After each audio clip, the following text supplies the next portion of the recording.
2020 akhir itu titik terendah saya. Karena saya merasa bahwa Allah memberikan ujian bertubi-tubi gitu ya, dengan rumah tangga saya itu mau lurus ke kanan apa ke kiri saya juga nggak tahu gitu ya, karena ada kasus yang memang harus diselesaikan secara hukum Islam. Kemudian belum selesai, ditambah lagi harus merawat pasangan 5 tahun gitu ya sambil bekerja, ditambah lagi dengan anak laki-laki dua-duanya itu juga bermasalah sekolahnya, dan yang terakhir yang Sauki itu gitu. Jadi saya merasa ya Allah, kok sampai ada tuh Dok titik di mana saya teriak. Teriaknya sih sama pasangan ya, tapi saya baru menyadari bahwa itu teriaknya sama Allah. Ya Allah, saya lelah, saya udah capek dengan ujian ini itu. Sampai akhirnya, tapi saya merasa bahwa kok Allah nggak marah ya ketika saya marah begitu. Allah tuh malah justru saya kayak jatuh ke jurang yang jauh gitu ya, tapi Allah tuh kayak lagi ngangkat gitu. Sini, aku kasih tahu ada ilmu yang harus kamu pelajari. Dan itu ilmu MR. 2022 saya diundang 2 kali undangan untuk anak perempuan yang nomor 3, wisuda akbar 30 juz, dan beberapa bulan kemudian kakaknya menyusul.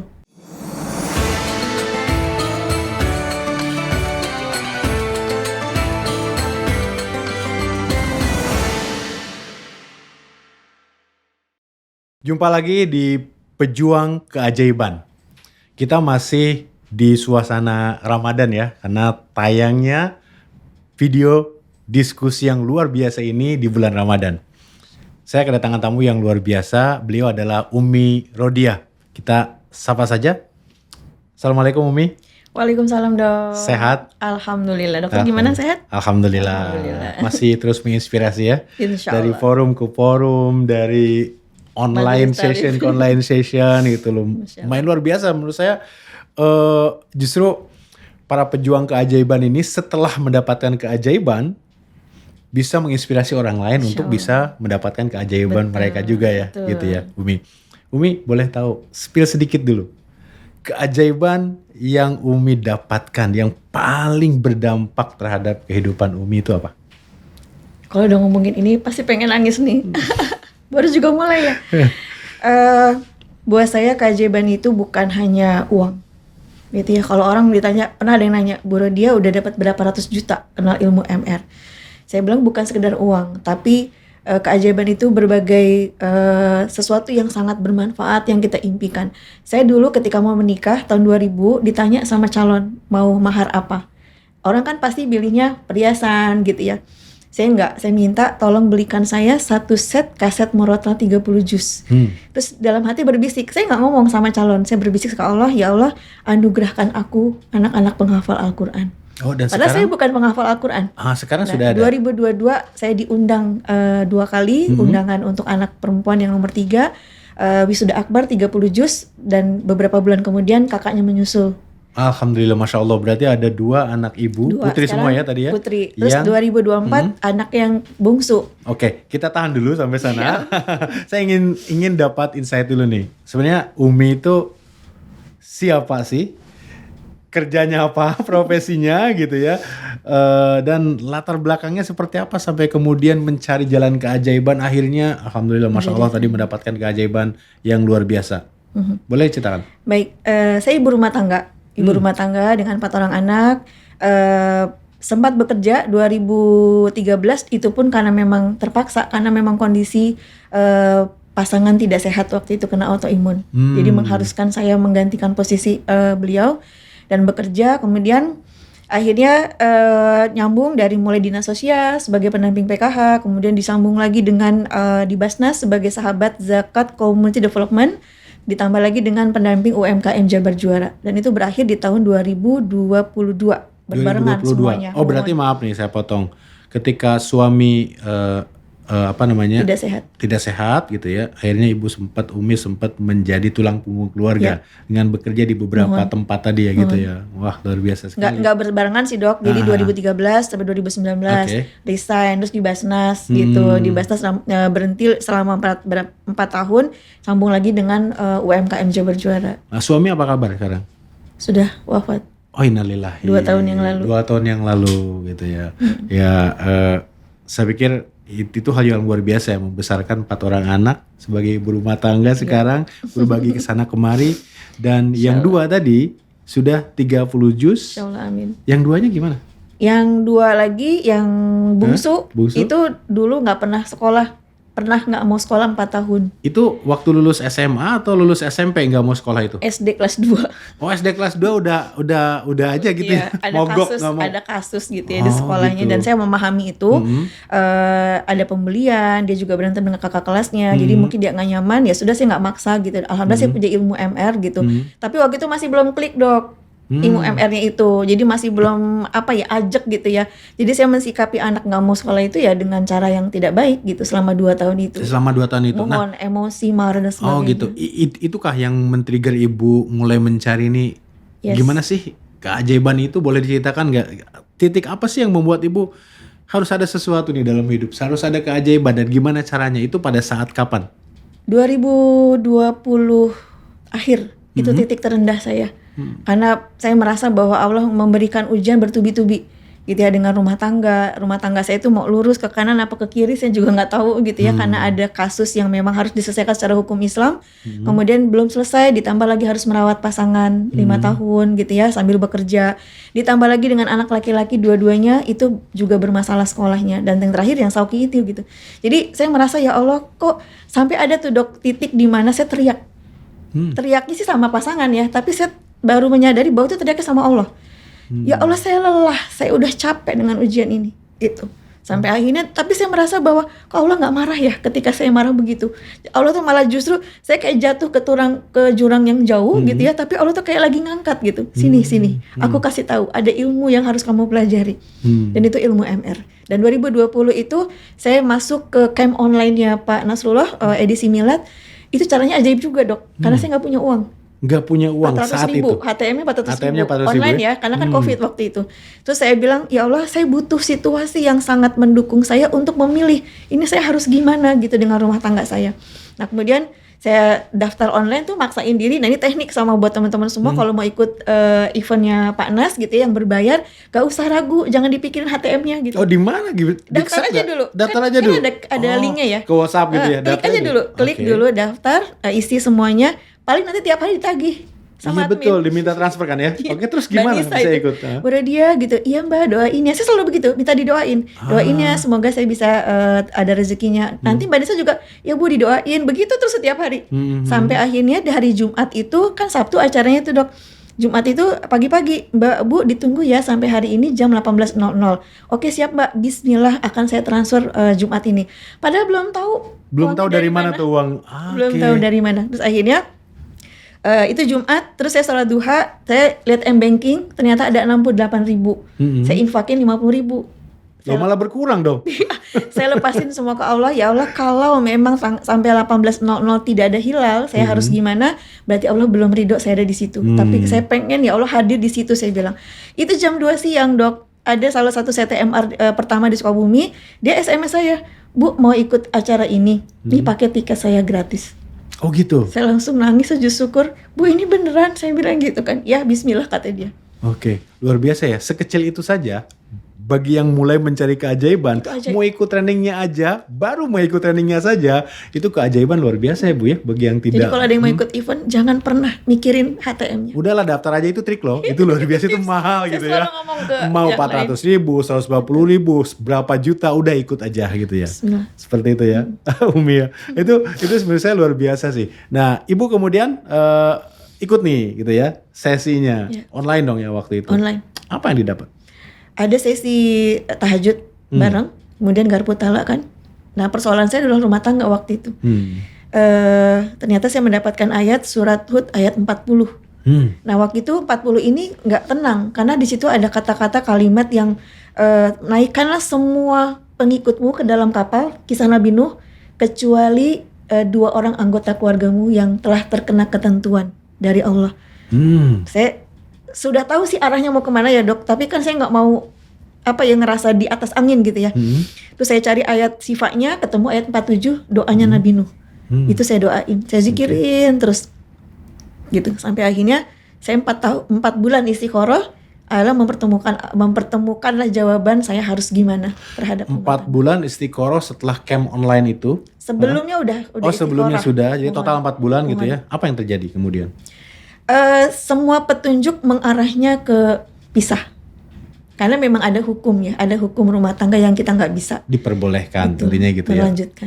Untuk Betul. kebaikan Dan itu jadi bersama. perisai buat saya pribadi. Oh, Saya baru tahu itu perisai ternyata itu terbesar perisai. saya. Makanya doa-doa saya ke anak-anak tuh nggak ada yang dikabulin tuh mungkin karena itu belum selesai.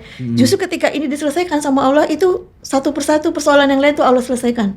Gitu. Dan akhirnya Allah berikan janjinya, wabashiri sabirin, sampaikan kabar gembira kepada mereka orang-orang yang sabar. Oke. Jadi kalau ada masalah di keluarga tuh belum tentu petunjuk itu selalu sesuai dengan keinginan kita semua, keinginan netizen gitu ya. Kan bisa rujuk lagi, bisa tetap bersama bareng-bareng, kan belum tentu petunjuknya semua orang seperti itu ya, Umi ya. Dan Umi waktu itu perisainya dibuka kan dengan berpisah. Nah, setelah berpisah suami meninggal akhirnya. Setahun kemudian. Setahun kemudian. Oke. Nah, Umi gimana nih menjalani hari-harinya mulai setelah perisainya mulai terbuka? Umi kan berarti kan harus menghidupi 4 orang anak nih ya, yang lagi sekolah ya semuanya ya. Gimana Mi ceritanya? Itu kan masih bekerja ya. Masih bekerja waktu itu. Jadi alhamdulillah anak-anak saya itu selalu sekolahnya beasiswa. Empatnya? Intinya pengeluarannya tidak terlalu besar gitu. Tidak terlalu besar, terbantu itu ya. Betul. Gitu. Jadi pertolongan Allah ada aja. Karena memang dulu saya sering banget ngebantu orang, Dok. Jadi kalau ada Umi, saya punya tunggakan di sekolah, saya cari link.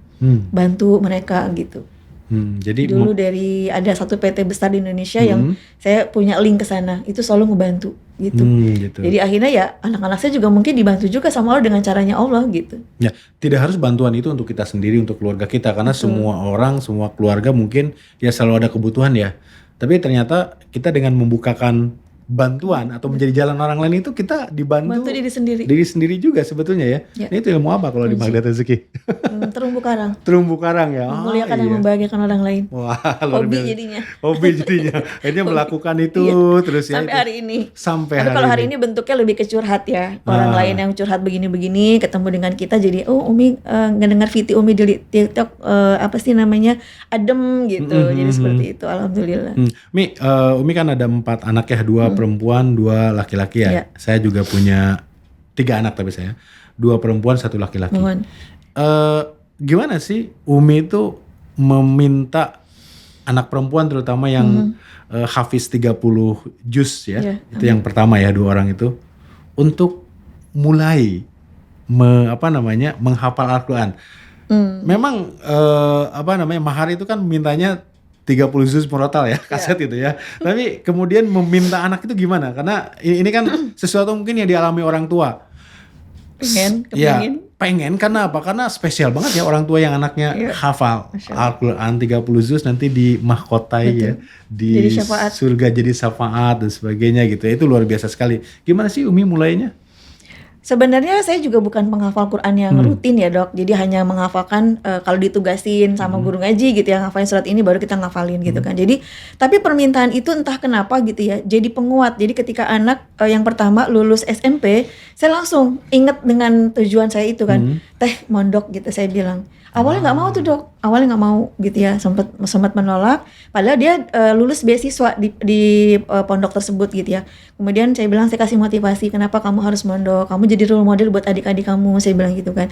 Nah terus saya lari lagi ke Allah gitu kan. Padahal belum kenal ilmu MR. Cuma saya merasa bahwa ya cuma Allah yang bisa memudahkan semuanya. Alhamdulillah anak mau, dan alhamdulillah lulus dari SMA. Langsung jadi ustazah di pondok ya sampai hari ini. Langsung jadi ustazah di sana. Jadi sekarang kuliah sambil ngajar sambil kuliah bayar sendiri. Oh, bayar sendiri ya dari ngajar itu ya. Dari ngajar itu. Oke, yang kedua ketularan atau gimana? Yang ketiga ya? Belum, yang ketiga. Yang ketiga, jadi memang bukan kita yang ngajarin mereka untuk ngafalin Quran gitu ya, Dok ya. Terus yang ketiga, dari lulus SD itu sudah mau mondok.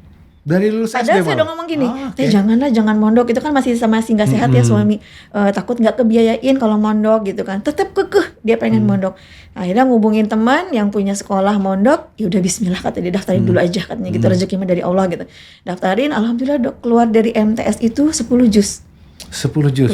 Nah, saya tawarin lagi SMA-nya, negeri aja ya, saya bilang gitu kan. Ada teman nih guru di sana, nggak maunya mondok gitu. Balik lagi ya, lanjut SMA kelas 2. 30 juz selesai. Luar biasa sekali ya. Nah itu ya doa orang tua dan keinginan kuat Umi juga ya, Iya. sejak menikah malah gitu Sebelum. ya. Sebelum ya. menikah. Ya mudah-mudahan juga jadi semangat juga untuk ayahnya pasti ya, Ayahnya itu tuh, pasti Masya Allah, berkontribusi ya betul, di dalam betul. membangun keluarga terutama di awal Umi. Umi, saya pengen tahu di luar 2 anak yang soleha, Masya Allah, 30 juz hafiz. Anak yang lainnya cowok aman-aman kah atau ada cerita yang seru nih? Iya, jadi memang anak yang saya juga nggak tahu ya dok, dari hamil anak laki-laki itu beda. Beda. Hamilnya 40 minggu. Itu yang nomor 2 40 minggu, yang keempat 43 minggu. Oke. Dan lahirannya juga beda ujiannya gitu ya. Ternyata ketika lahir besar juga ujiannya luar biasa gitu. Nah, tapi ini ada satu kesalahan yang saya buat. Ada satu perkataan saya ketika itu abinya lagi sakit, terus yang begini bermasalah. Saya sampai teriak, ini kenapa ya 3 anak laki-laki di rumah tuh bermasalah, bikin pusing terus gitu. Akhirnya kan jadi doa. Jadi doa ini. Iya, terus berkelanjutan. Itu yang saya taubatin itu. Masya Allah. Gitu. Makanya ibu-ibu kalau lagi marah hati-hati banget. Iya, iya, bisa jadi doa dan akhirnya ibu rasakan itu Dan ya. kita yang akhirnya Dan tidak mudah 2 anak laki-laki itu. Nggak mudah banget. Gimana ceritanya? Karena yang laki-laki nomor 2 ini Nomor 2. dulu tuh begadang, main game online. Oh, gamers ya? Anak-anak milenial Pagi ya? tidur, sholat sering ditinggal, atau enggak telat gitu ya, ibaratnya begitu. Jadi buat saya pribadi itu satu hal ujian. Pernah dia mau ujian nih dok, udah berangkat dari rumah jam 6, minjem motor gitu ya. Jam 8 telepon kepala sekolah, Bu, Ikrimah mana gitu. Hah? Udah berangkat dari jam 6, ini mau ujian akhir gitu ya. Iya. Wah, saya panik, kata Amy, udah tenang aja gitu. Kita kan juga bingung mau ngomongin kemana. Yaudahlah istighfar itu belum lalu MR tuh waktu itu.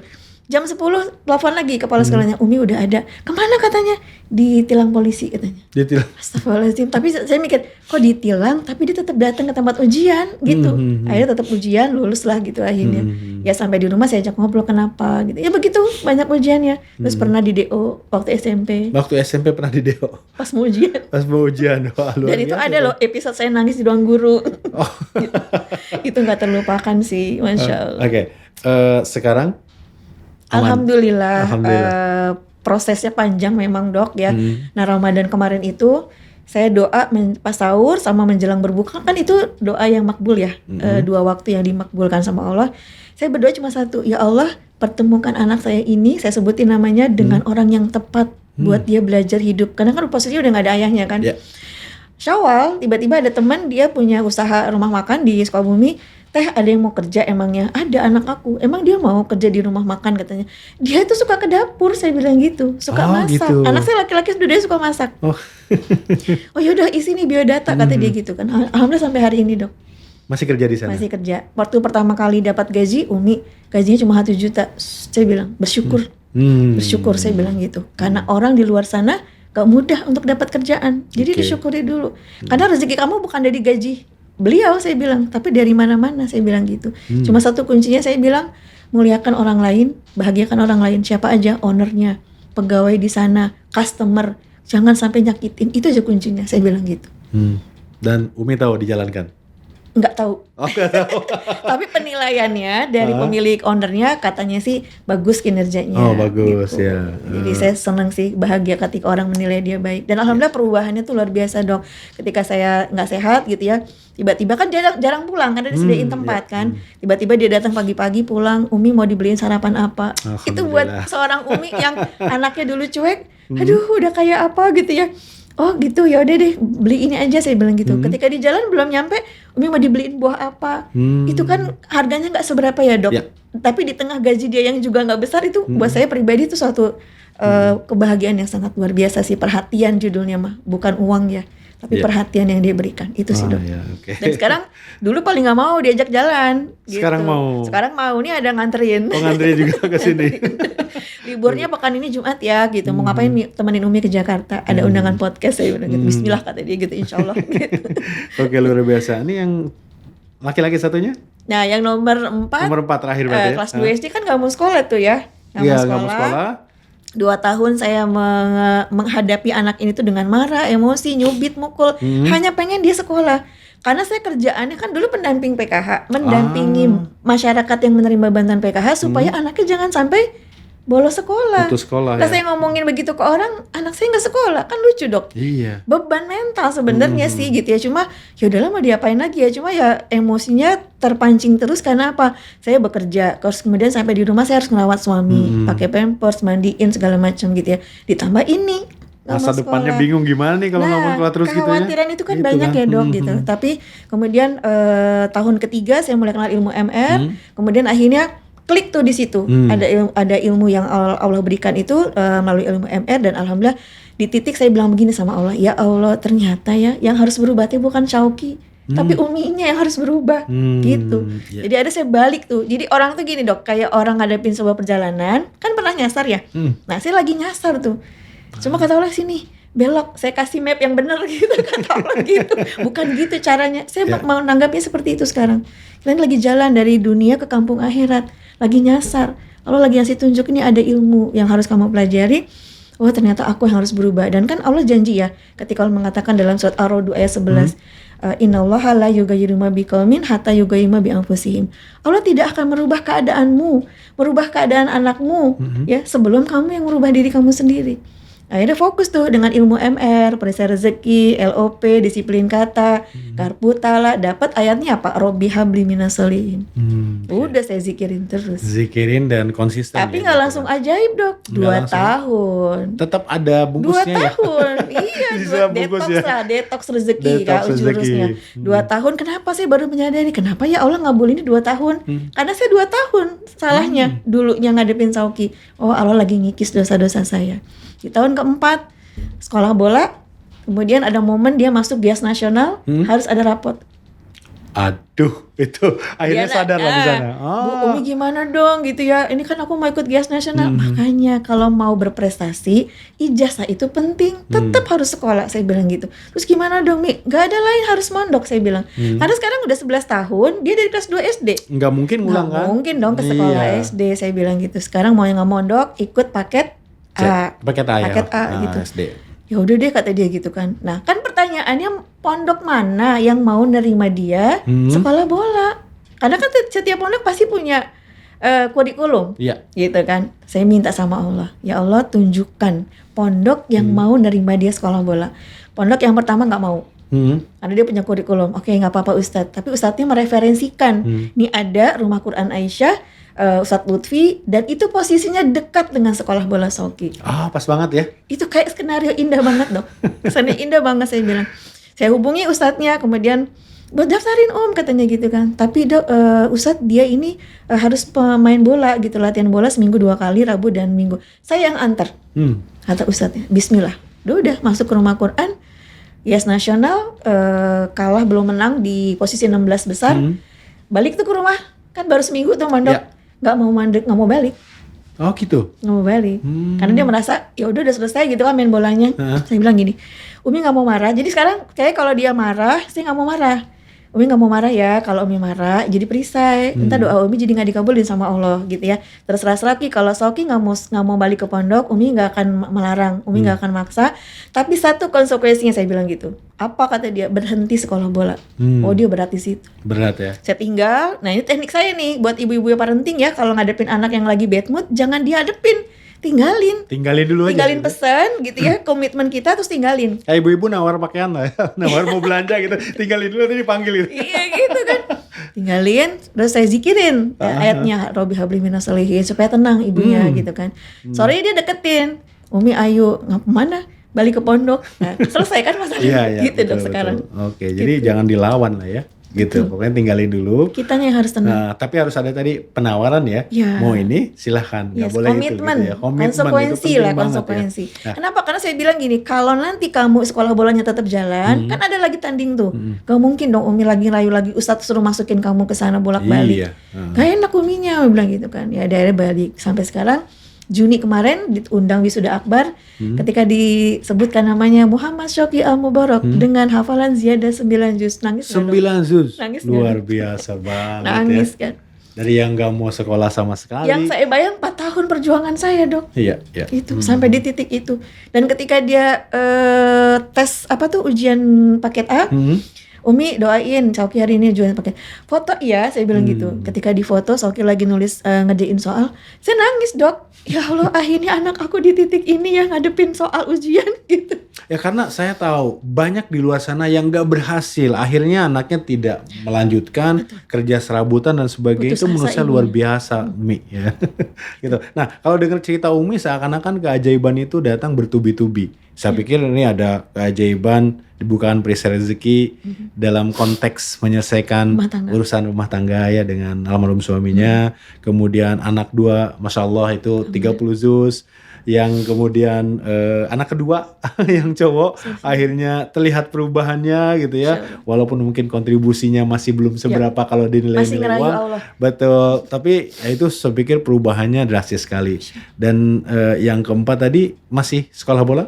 Masih mondok juga 9 juz dan akan terus bertambah. Lagi OTW 10, alhamdulillah. Bagi orang tua yang lain atau bagi ibu-ibu yang lain lah, yang mungkin mengalami hal yang sama nih ya. Mereka tuh kadang-kadang bingung kalau nonton teman-teman di sini yang jadi narasumber. Gimana sih Umi mulainya? Saya punya masalah yang sama, lebih berat kah atau masalah yang berbeda gitu ya. Apa sih yang harus pertama mereka lakukan gitu ya? Selain ikut camp misalkan, selain ikut training gitu ya. Dengan nonton ini kan seharusnya teman-teman dapat nih insight nih. Oke, saya harus apa dulu deh gitu. Entah Umi mau menyampaikan jurusnya apa, dilakukannya gimana supaya kita dapat oleh-oleh nih, terutama nanti di bulan ini ya, di bulan Ramadan maupun setelah bulan Ramadan nih kita bisa konsisten lakukan. Gimana Umi? Yang pertama seperti jurus magnet rezeki kan ada 101 jurus. Jurus utamanya adalah perisai. Maka apapun persoalannya, mau tentang rumah tangga, mau tentang hutang, mau tentang anak, telisik ada dosa apa yang belum selesai. Gitu. Nah dosa saya kan adalah rumah tangga. Gitu. Saya membiarkan rumah tangga itu yang secara hukum harusnya selesai 2008, tapi saya membiarkan itu sampai 2020. Tidak adil untuk kedua belah pihak ya. Mungkin perisai suami atau pasangan kita juga di kita juga gitu ya. Oh itu perisai rezeki. Selesaikan dulu. Mungkin dengan pasangan, mungkin dengan orang tua, mungkin dengan anak. Jadi kadang-kadang jangan-jangan perisainya ada di sekitar kita dong.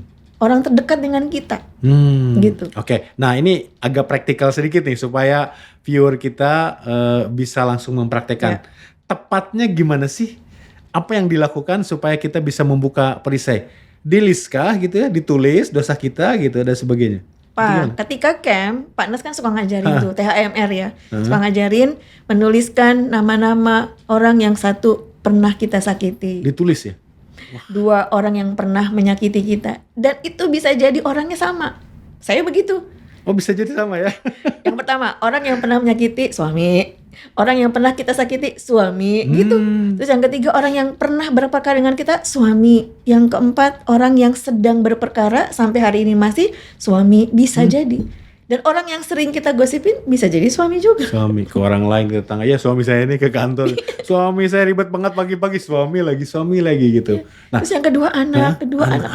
Gitu. Jangan-jangan itu semua orang terdekat. Umi, kalau kita dapat list yang panjang banget. Saya 33 nama. Oh 33. Panas 56 ya. Oh 56 ya. 1 miliar. Iya. Jadi dari sekian banyak nama, kan ini sesuatu yang tidak mudah nih bagi teman-teman nih viewer kita yang mungkin dari mana dulu? Dari yang sering disebutkah atau tadi gitu ya? Dari sana dulu ya? Betul. Ada prioritas gitu? Iya. Oh, oke. Kalau Panas kasih skor. Oh, scoring. Gitu ya. Ini skor orang ini tuh gimana sih gitu. Jangan-jangan skornya paling tinggi gitu. Gimana kalau udah nggak ada atau nggak tahu di mana orangnya? Caranya gimana? Gak apa-apa, tetap kan sholat tobat ya. Ada sholat tobat, kita bawa namanya dalam sholat tobat walaupun dia sudah tidak ada gitu. Sampai hari ini pun saya juga masih kadang-kadang dok membawa nama almarhum abinya anak-anak. Katakanlah ada misalkan saya list nih ada 20 nih contohnya atau 100 gitu ya. Saya nggak tahu. Itu sekali saja cukup minta maaf, dimaafkan, didoakan atau dibawa ke keseharian kita nama itu? Kalau orang itu masih ada dan kita berani bertemu, langsung ketemu. Minta maaf. Itu lebih bagus. Tapi kalau kita ada kemarin yang curhat, Bu belum berani, ya udah bawa dalam sholat taubat. Nanti Allah yang menyambungkan satu sama dan terhubung di dunia kuantum dengan sholat taubat itu. Berapa kali sholat taubat? Cukup 1? kan ada di buku Dari Mana Rezeki itu ada sebabnya khusus tuh dok. Ada kolom 30 kolom ke jadi 1 hari 2 hari gitu kan. Kalau sehari udah cukup ya udah, tapi kalau sampai 30 hari belum cukup ya udah checklist gitu. Cukup atau tidaknya gimana nih Umi, maaf? Rasa. Oh, rasa kitanya. Kita masih kesel gak sih sama orang gitu kalau disebutin namanya gitu? Iya. Gitu. Kalau kita memaafkan orang lain juga itu kan tadi kesel atau tidak. Tandanya udah nggak kesel berarti saya udah memaafkan. Iya. Tapi taunya orang lain sudah memaafkan kita gimana tuh? Nggak perlu tahu. Oh, nggak perlu tahu. Kalau buat saya nggak perlu tahu. Kan ada curhat, Umi aku tuh udah minta maaf tapi dia nggak mau maafin. Ya udah, kita fokusnya ke Allah gitu. Fokusnya antara kita dan Allah. Karena kan dunia kuantum itu antara kita dan Allah. Gak ada orang lain gitu. Yang penting kita udah minta maaf. Masalah dia mau maafin itu urusan dia dengan Allah gitu. Kalau buat saya pribadi Allah. Ya nggak mau ribet gitu. Iya. Kita fokus ke jurus yang lainnya gitu ya nanti. Jurusnya kita aja fokus ke kita. Kita aja gitu. Nah teman-teman nanti buku Magnet Rezeki bisa di ini ya, di kanan bawah itu ada keranjang tuh, bisa check out di sana gitu ya.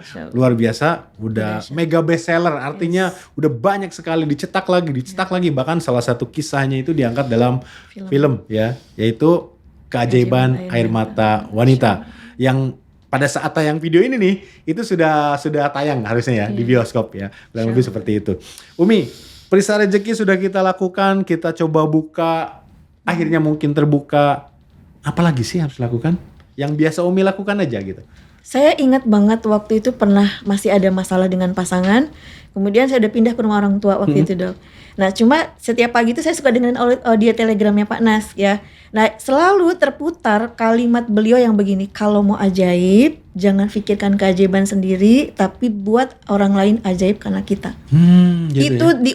diulang tiap pagi. Terinstal dalam diri saya dan akhirnya ya Allah saya mau dong jadi sertifikat trainer Magnet Rezeki. Bukan mau gaya-gayaan karena kan yang mau menyampaikan ilmu MR itu harus bersertifikat. Ya kan? Harus sedang ngikutin TFT. Maka minta sama Allah untuk jadikan trainer. Allah kabulin lah waktu itu. Saya nulis itu Januari 2021. Sertifikat trainer Magnet Rezeki 2021 bulan Januari saya nulis. Juni dikabulin sama Allah. Dikabulin. Dan itu saya bayarnya nggak full. Saya cuma punya modal 500.000. Teman saya yang support ikut katanya. Pokoknya daftar aja iya, gitu. Ilmu ini akan bermanfaat buat kamu. Bukan buat kamu doang. Maksudnya di tangan kamu ini jauh lebih bermanfaat kata dia. Ikut kata dia gitu. Itu Masya Allah. Mudah-mudahan beliau Allah selalu muliakan bahagia. Amin. Karena banyak sekali yang kemudian kita sampaikan ilmu yang sudah kita praktekkan, kemudian mereka mendapatkan keajaiban, itu balik lagi ke kita. Itu jurus apa tuh? Kickback. Itu penting banget jadi bahas di beberapa sesi kami termasuk jalan itu kickback terus ya. Iya. Doain dokter itu kickback. Iya. Ya kadang-kadang gini, kadang-kadang juga kita terlalu fokus untuk minta orang doain kita gitu. Padahal doain aja itu kickback ya, akan balik lagi ke kita. Betul. Sama terumbu karang. Maka syiar ini saya juga selalu dalam rangka memuliakan, membahagiakan orang lain. Saya merasa bahwa mungkin apa yang saya sampaikan ini ada orang yang merasa juga punya persoalan yang sama gitu kan. Mudah-mudahan bermanfaat gitu. Gitu luar biasa. Dan akhirnya Umi sudah jadi trainer berapa lama nih? 2021 dok. Sekarang 2024 3 tahun. Bersertifikat ya? Insyaallah. Nah ini teman-teman kalau mau dinar yang bersertifikat, Anda namanya Dinar Khairul Rezeki gitu ya. Masya Allah ini investasi yang akan terus meningkat gitu ya. Karena di zaman Rasulullah juga ya itu memang pertukarannya gitu ya, jual belinya ya pakai dinar. Karena itu yang nilainya mungkin dijamin akan naik terus gitu ya sampai. Kan nanti udah nggak ada tuh uang itu. Oh iya, uang itu kan fluktuasi. Di akhir zaman nggak ada dinar ya. Dan ini bersertifikat ya. Nggak ada uang, maksudnya nggak ada uang kertas. Nggak ada uang kertas, iya dinar gitu. Dan ini bersertifikat ya, artinya kan khawatir bodong segala macam gitu. Ternyata sepuhan dan sebagainya, insya Allah ini adalah dinar asli ya, dinar Khairul Rezeki. Kita kembali lagi, udah cukup. Siap. Luar biasa. Bunda, Umi sempat sampaikan tadi terumbu karang dengan membahagiakan orang lain gitu ya. Akhirnya ya melalui orang-orang itu juga rezeki datang ke kita, tidak hanya dalam bentuk uang kan. Betul. Apapun itu. Bahkan ada narasumber di sini di seri Pejuang Keajaiban ini, ketenangan gitu. Yes. Ketenangan itu udah sebuah rezeki. Karena ada asumsi bahwa rezeki kan tidak semua harus uang. Kenapa kita harus mata duitan gitu? Kenapa kita nggak berharap nanti ya udah di sini kita miskin nggak apa-apa, itu kata miskin juga kurang bagus. Iya, betul. Itu Belum nggak boleh ya. kaya. Di akhirat aja mintanya nanti gitu. Toh banyak kiai gitu ya yang hidupnya begitu-begitu aja dari satu keselamatan lain gitu kan. Itu kan nanti semua pahalanya di akhirat gitu. Seperti itu kan nggak sih yang diajarkan di MR? Saya pernah punya pengalaman gini, Dok. Saya lagi ngisi nih SAMR, sebelah saya ibu-ibu. Dia udah lama ikut kajian saya. Mi, doain ya, kenapa gitu. Anakku yang bungsu mau masuk ke SMK favorit di Sukabumi. Oke. Saya tanya lagi balik, udah garpu tala belum? Saya selalu begitu sama orang. Mau dia curhat impian, mau curhat itu persoalan gitu. Saya selalu bertanya, udah garpu tala apa belum? Belum sih Mi, cuma aku udah tenang kok. Gak begitu. Gak begitu caranya menghadirkan ketenangan. Saya bilang, itu kan sumbernya baru dari ibu. Khawatir ketika ibu ke rumah, tertrigger dengan persoalan kecil, ibu jadi gak tenang. Saya bilang gitu. Qadarullah besoknya dapat kabar nggak lolos si anak. Saya nggak langsung bilang tuh kan ibu nggak begitu.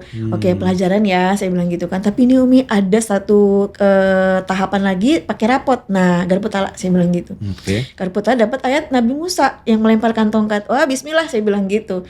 Sini fotokopi rapotnya, saya punya teman guru di situ, tapi dia nggak bisa bantu masukin. Cuma dia mau ngenilai. Dengan nilai itu dia masuk cocoknya ke jurusan apa supaya nggak salah jurusan. Itu berapa hari kemudian dapat kabar, Umi alhamdulillah lulus di jurusan yang dia mau. Oh, di jurusan yang dia mau. Saya bilang begitulah caranya menjemput keajaiban. Okay. Jadi jangan pakai akal pikiran, udah tenang, libatin Allah, saya bilang gitu. Libatin Allah. Dan itu ayatnya untuk menjaga ketenangan ibu yang sudah ada gitu. Ibaratnya gini Dok, kan kalau panas selalu bilangnya tentang kupu-kupu. Rezeki adalah kupu-kupu. Kalau mau dikejar kupu-kupu ya bangun taman. Tapi ketika orang bangun taman emang dibiarin? Harus dirawat. Dia udah punya nih ketenangan, jaga gitu. Jaga, itu loh maksudnya. Seperti itu. Ada case gak sih Umi ketika garpu tala buka ayat Al-Quran ternyata nggak berhubungan banget ini gitu? Oh sering ya? Tapi apa yang harus lakukan? Tapi kan ada ketentuannya. Jadi kalau misalnya nih, jadi bukan nggak nyambung, bukan nggak relate sama persoalan, jangan sampai bilang begitu karena kita tuh bukan mau Quran ngikutin kita kan, tapi kita yang ngikutin Al-Quran. Jadi apapun yang dibuka itulah ayat dari Allah buat kita. Kan garpu tala gini Dok, garpu tala itu kita nanya nih sama Allah. Allah buka Quran kasih jawabannya. Jadi itu jawaban dari Allah. Maksudnya kita mau bilang, ih kok nggak cocok persoalan sama kita, emang mau ngomong sama Allah? Ya kan? Buat saya sih itu kayaknya nggak sopan gitu ya.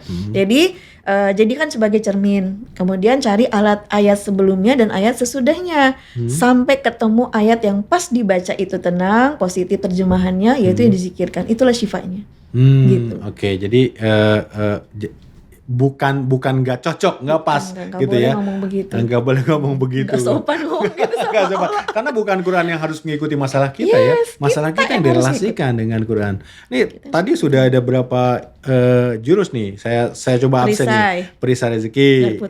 Udah dijelaskan juga caranya gitu ya. Di list bahkan di scoring dari yang seling keluar itu bisa dipraktekkan ya. Jadi jangan nanti viewer di sini nih, gimana caranya mau bimbingan saya nggak ngerti, baca bukunya itu sangat jelas banget tuh. Perisai rezeki. Yang kedua itu tadi kickback dulu kita bahas tadi ya, kickback itu jangan selalu minta didoakan, doakan orang lain dan sebagainya gitu ya. Itu nanti balik ke kita. Yang ketiga terumbu karang. Sekeliling kita siapapun muliakan, bahagiakan orang lain. Hatta gitu. Orang itu lagi bermasalah. Kan kayak Sauki iya. Sauki itu kan setelah saya Robi Habli Minas Solihin kan 2 tahun tuh prosesnya ketemu dengan keajaiban. Kan dia masih nggak sekolah tuh Dok, masih bikin kesel dong sebenarnya. Tapi tetap memuliakan, membahagiakan dia. Kamu mau apa, bikinin apa gitu. Jangan kebalikan ya. Pokoknya kalau kamu masih kayak gitu enggak dibikinin. Itu kebalik. Terumbu karangnya rusak dong. Makin mental tuh. Coba kita dulu, saya dari kecil saya punya komitmen sama anak-anak. Jadi dari SD, anak yang pertama ya dari TK. Kalau nggak mau sekolah boleh, Umi nggak akan marah sama Abi. Cuma satu konsekuensinya, 2. Apa Mi? 1 nggak boleh main keluar, yang kedua nggak boleh jajan. Deal? Kita salaman. Itu masih kecil masih TK. Dan ketika terjadi dia sudah tahu harus apa. Ingat tutup komitmen pintu. itu. Iya, tutup pintu. Tapi kan seorang ibu nggak mungkin membiarkan anak nggak jajan dong. Dia belilah ke warung, bawa ke rumah. Yang penting dia yang bukan dia yang jajan keluar gitu loh Dok. Sampai Sauki itu diberlakukan. Apa? Selama kamu nggak sekolah nggak ada jajan. Nah, ini... Tapi apa teknik dia? disuruh neneknya, Ki ke warung, nanti dikasih uang. Nah, dari situ tuh. Jadi dia kerja dulu. Baru dapat duit. Iya, komitmen penting ya dengan anak-anak ya. Yes. Oke. Jadi pada saat mereka melanggar atau ingin, ada komitmen itu dan harus diperkenalkan sejak kecil ya. Dari kecil. Umi ya, dari kecil. Nah, yang keempat itu kita tadi bicara garpu tala. Ya. Tahapannya deh, Umi. Nah, tahapannya. Yang maksudnya gini, wudhu dulu atau setelah sholat atau kapan biar dipraktekkan nih gitu, tidak hanya bicara mengenai ilmunya, gimana? Ya. Biasanya kalau garpu tala itu kan kita wudhu dulu. Jadi gini, kan kalau ada persoalan muncul nih perasaan yang gak nyaman, jadi jangan pasang status ya di WhatsApp, di Facebook gitu ya. Iya, jangan langsung ambil wudhu, kemudian sholat. Sholatnya ya tergantung waktunya. Misalnya pas duha ya sholat duha. Kalau pas zuhur berarti zuhur. Nanti habis sholat zikir seperti biasa aja yang kita lakukan, kemudian ambil Al-Quran gitu ya. Ini nggak ada Al-Quran ya. Al-Quran tuh ditaruh di arah jantung gitu ya. Kemudian kita self talk bilang sama Allah, Bismillah, ya Allah aku memiliki persoalan, ceritain persoalannya. Ya Allah aku menyadari. Nah ini penting. Aku menyadari bahwa persoalan ini hadir karena ada peran kesalahanku. Maafkan aku, ampuni aku, tolong aku, titipkan kepadaku satu ayatmu yang akan membuat hati ini jauh lebih tenang, mengetahui rahasia di balik semua ini dan mendapatkan solusi hanya darimu. Al-Fatihah. Kemudian buka Al-Qurannya, sembarang aja bukanya. Terus saya lihat ayat yang kanan, ayat yang kiri, langsung tunjuk ayat yang mau kita baca. Random aja ya. Toh kadang-kadang kalau Arab huruf Quran atau Arab semua itu kita tidak bisa tidak paham langsung betul. Kan. Tunjuk aja pokoknya ya. Iya, makanya kan toh milih-milih juga yang mana yang bagus nggak bisa kan gitu. Makanya kalau garpu tala kalau bisa Al-Qurannya jangan yang ada terjemahannya. Kalau bisa, kalau nggak ada ya nggak apa-apa, tapi jangan fokus di terjemahannya. Biarkan Allah menuntun petunjuk kita ya. Dan harus yakin tangan, mata kan Panas suka ngingetin itu Allah yang bimbing gitu. Allah yang bimbing, nunjuk itu Allah yang bimbing. Dapatlah. Yes. Tentang perang. Gimana itu? Tentang perang kan saya tidak sedang perang. Contoh saja ini. Tentang neraka. Malah takut saya gitu. Oh saya pernah dok. Saya pernah punya persoalan. Saya gak mau cerita ya persoalannya apa. Tapi 4 kali garpu tala azab semua. Azab semua.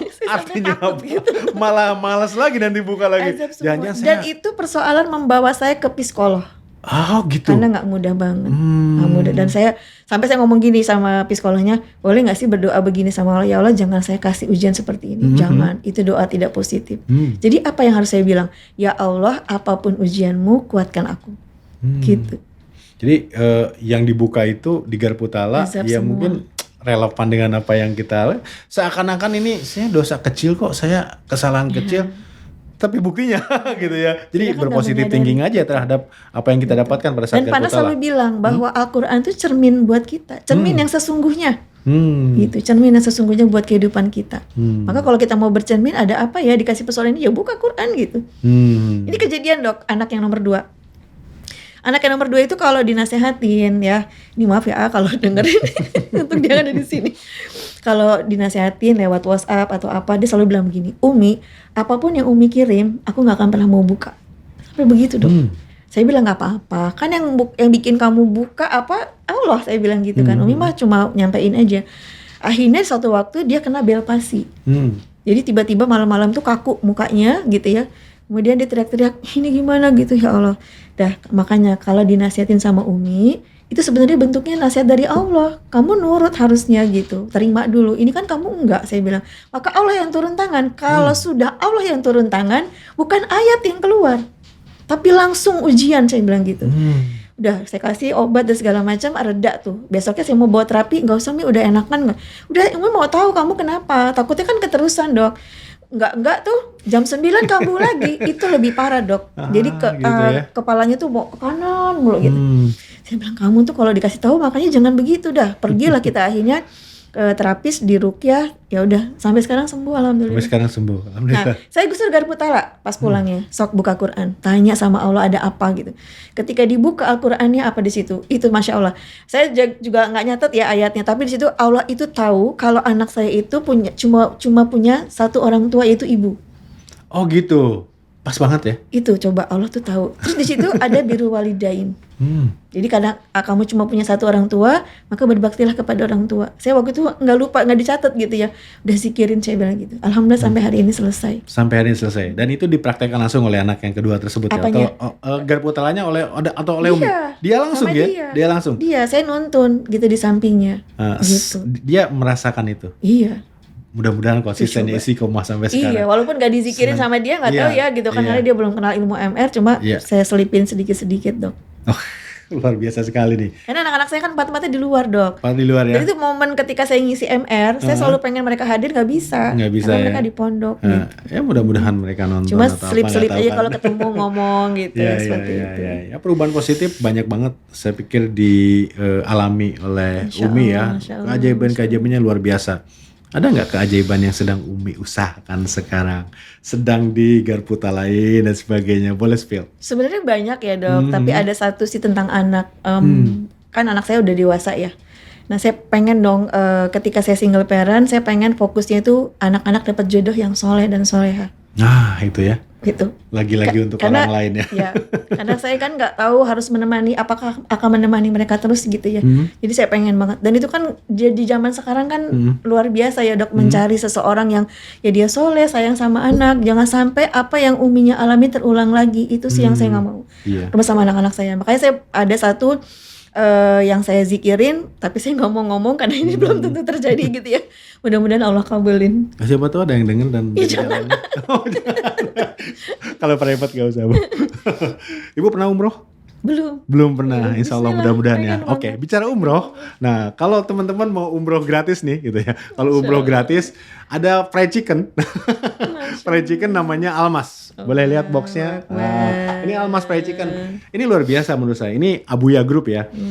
Tiap bulan bagi-bagi umroh gratis. Dan ada paket ya ke sekeliling setiap outletnya itu dia membagikan box. Jadi semoga berkah gitu ya. Jadi memang dipilih ya, maksudnya tidak semua yang beli akan umroh, tapi tiap bulan komitmen untuk memberangkatkan ya customer-nya umroh. Tapi kalau misalkan saya nggak mau bayar gitu ya, saya nggak mau gratis gitu, saya maunya bayar, itu ada bisa umroh ya. Bisa umroh itu luar biasa. Yang punya yang punya travelnya, Umi itu masih ngontrak, kantornya ngontrak. Dia mengutamakan sebanyak-banyaknya mengajak umat muslimah untuk berangkat umroh. Ya udah pasti dong, harganya sangat kompetitif sekali karena yang diutamakan adalah ibadah. Kita kembali lagi ke cerita Umi. Umi kan membantu banyak orang ya, Umi ya. Melalui acara Zoom-nya, webinar dan sebagainya, termasuk konsultasi mungkin di media sosial. Umi sempat sampaikan tadi ada yang saya boleh bilang jamaahnya nggak tahu sih atau apa disebutnya? Komunitasnya itu ya tadi anaknya akhirnya mendapatkan jurusan yang diinginkan di sekolah favorit. Ada lagi nggak cerita? Mungkin satu atau dua. Mereka tuh mendapat keajaiban. Ya. Jadi ada satu peristiwa di THMR batch ke-13 ya. Jadi dia pakai cadar, kemudian kan sesi garpu ada diskusinya. Saya tanya, apa persoalan kamu? Saya bilang gitu, saya pengen punya anak Umi, 3 tahun menikah belum punya anak. Tapi saya menyadari bahwa ketika saya nggak punya anak hari ini tuh karena ada asbab juga kesalahan saya. Apa? Saya dulu narkoba. Jadi sabu-sabu tuh udah kayak cemilan kata dia. Saya dulu kerja di diskotik di Kalimantan. Sampai akhirnya ada peristiwa COVID, saya pulang dan qadarullah ada orang yang mau nikahi saya gitu. Padahal saya mantan narkoba gitu obat-obatan. Nah jadi saya pengen banget tadi garpu itu pengen banget bisa punya anak walaupun bukan dari rahim saya.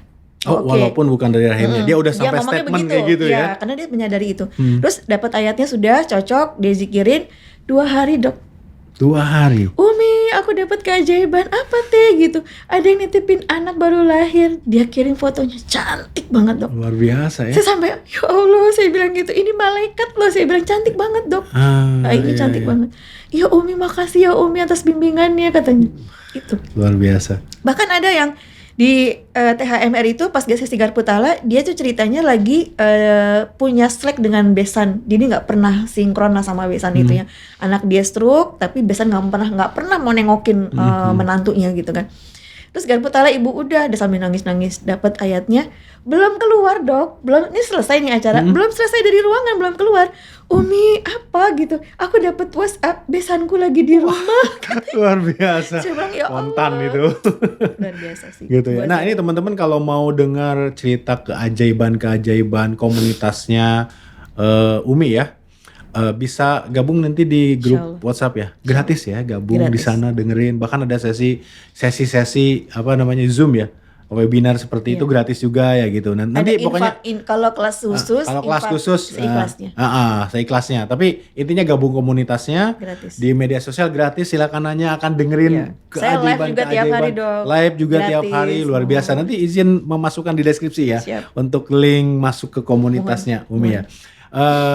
Namun saya akan bertanya sesuatu yang mungkin membuat orang merasa bahwa ini ngomong doang nih. Saya sudah baca tapi nggak terjadi keajaiban. Saya sudah menjalankan tapi tidak terjadi keajaiban juga gitu kan. Ada yang terdesak banget sih, saya hutang sekian ratus juta gitu ya. Saya mau keajaiban besok, lalu besok mintanya gitu ya. Baru kita Dosanya mulai. banyak. Iya seperti itu. Umi aja tadi 2 tahun ya 2 menjalankannya tahun. istiqomah Syauqi, gitu ya iya. gitu. Saya ingin tanya ke Umi, kesalahan-kesalahan apa sih umumnya yang membuat orang itu tidak mendapatkan keajaiban? Selain tadi misalkan 2 tahun, udah 1 tahun setengah, tiba-tiba tinggal tahan aja setengah tahun, ternyata balik lagi ke jalan yang lama itu kan akhirnya nggak dapat. Kesalahan-kesalahan umum apa lagi Umi yang biasanya Kalau dilakukan? menurut saya pribadi ya Dok, berkaca pada satu ayat di Al-Quran, Al-Baqarah 155, 156. Kesalahan kita atau perisai kita adalah ketidaksabaran. Saya baru baca bukunya tuh Ustadz Abus, Quantum Miracle, ketidaksabaran itu adalah dosa. Karena memang di ayat Al-Baqarah itu kan kata Allah gini, Allah pasti akan mengujimu dengan sedikit ketakutan, kekurangan harta, kelaparan kan gitu ya. Terus kata Allah wabasyiris sabirin, dan sampaikanlah kabar gembira bagi mereka orang-orang yang sabar. Nah saya melihatnya polanya begini, ini ada ujian. Allah mau kasih kabar gembira, tapi syaratnya sabar. Orang nggak pernah berhasil di tingkat kesabaran itu Dok, menghadapi ujian itu. Gitu ya. Apa buktinya? Ketika dikasih ujian dia marah. Kata orang-orang kan aku mah marahnya sama anak nggak mau sekolah. Oh enggak. Ketika kita marah sama anak, marah sama suami, di detik itu pula kita sebenarnya sedang marah sama Allah. Kita sedang protes sama Allah. Kenapa Allah kasih anak saya nggak mau sekolah? Kenapa saya dikasih suami sakit? Kenapa saya begini? Kenapa saya begitu? Begitu dong. Jadi bukan marah sama anak, bukan marah sama suami, tapi kita marah sama Allah, dan itu yang membuat Allah marah pada kita. Makanya Allah nggak kasih itu keajaibannya. Nah terus Allah bilang, siapa sih orang-orang yang sabar? Di 156-nya, orang yang sabar adalah orang-orang yang ketika ditimpa ujian, dia mengatakan innalillahi wa inna ilaihi rajiun. Semua datangnya dari Allah. Persoalan datangnya dari Allah. Orang selama ini kalau dikasih persoalan, itu fokusnya ke persoalannya. Fokus ke orangnya, fokus ke suami, fokus ke anak. Nggak fokus pada siapa sih yang nganter persoalan itu gitu. Siapa sih yang ngirim orang itu dalam kehidupan kita? Allah. Maka fokus ke Allah. Ini kata Panas selalu bilang, faktanya udah nggak penting, kata Panas. Persoalannya udah nggak penting apapun itu. Yang penting adalah respon kita ketika Allah kasih ujian di awal. Bilang innalillahi wa inna ilaihi rajiun. Jurus LOP. Kata LOP. Panas apa? Wow, keren. Wow, keren. Dan itu tidak mudah, saya juga tahu. Tapi memang tadi kita ya kalau mau menjalankan ya, kalau mendapatkan keajaiban ya coba lakukan. Karena tadi menarik sekali. Udah tidak penting faktanya. Udah nggak penting memang suami, istri, anak yang melakukan kesalahan ketika kita meresponnya dengan menyalahkan mereka. Sebenarnya kita nyalahin Allah. Bahkan ada salah satu yang mungkin saya ingin bahas sebenarnya dengan Umi ini, tapi kita sisakan untuk sesi yang lain ya, yaitu terkait dengan menurunkan garis kebenaran. Nah, tapi saya ini tolong ikuti nanti dengan narasumber lain yang luar biasa CTMR ini yang kami hadirkan di sesi Pejuang Keajaiban edisi Ramadan ini. Umi, terakhir saya ingin memberikan kesempatan Umi apa yang disampaikan ke teman-teman yang sedang berjuang untuk keajaiban mereka sendiri, baik yang sudah mengamalkan MR maupun yang belum tahu nih harus bagaimana. Silakan Umi. Ya. Bismillahirrahmanirrahim. Saya Tehro dari Sukabumi. Ketika kita diberikan persoalan, ujian, musibah dari Allah Subhanahu wa taala atau impian yang belum tercapai, satu yang harus kita lakukan, telisik ada dosa apa dalam diri kita yang belum selesai, ya. Kemudian yang kedua, tanya sama Allah. Apa sih Allah kasih ini, hikmahnya apa gitu kan, kita nggak tahu ya hikmah itu apa, maka buka Quran, jadikan Al-Quran sebagai cermin buat kita. Kemudian ayat yang ditemukan zikirin sebagai penenang. Ala bizikrillahi tatmainul qulub, ya, hati kita menjadi tenang ketika mengingat Allah. Maka ingat bahwa persoalan itu Allah hadirkan ya untuk kita gitu. Allah yang menghadirkan orangnya, Allah yang menghadirkan persoalannya, Allah yang bikin skenarionya, maka fokuslah kepada Allah.